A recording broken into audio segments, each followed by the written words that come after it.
I'd like to talk to you today about fantasies, but this is family friendly, okay? No worries. But what I mean by that is, what kind of mental images do you have in your head? What kind of self-talk do you engage in about the work that you need to do? Are you, when you engage with things at work or at home for that matter, are you saying things like, this is going to be hard, I've never done anything like this before, there's a very significant chance I'm going to fail? If you're taking that kind of energy into your engagement with your work, it's going to, of course, I mean, you can just hear it, right? It's going to depress you, very likely. And it's also going to mean that you're less likely to be successful. So what I'd say is, let's pick, instead of, oh, this is going to be hard, this is going to be difficult, I can never do this, let's give you some fantasies that are going to be positive.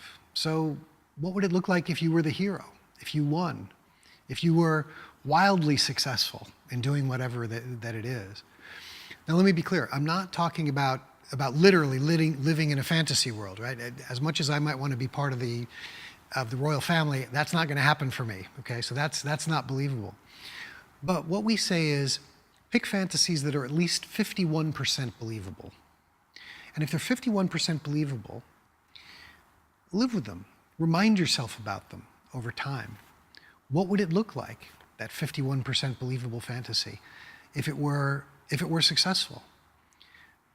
Let's live with that talk, that self-talk, with those images, rather than, this is hard, this is difficult, I'll never succeed at this. Let's live with, this will happen. I'm going to be able to do this. Other people have been able to do this, and I can too. When I've done this, this is going to feel like, what are the positive things that you're going to experience as a result of that? So let's get rid of the negative self-talk, and let's replace it with fantasies that are fantasies you want to be part of.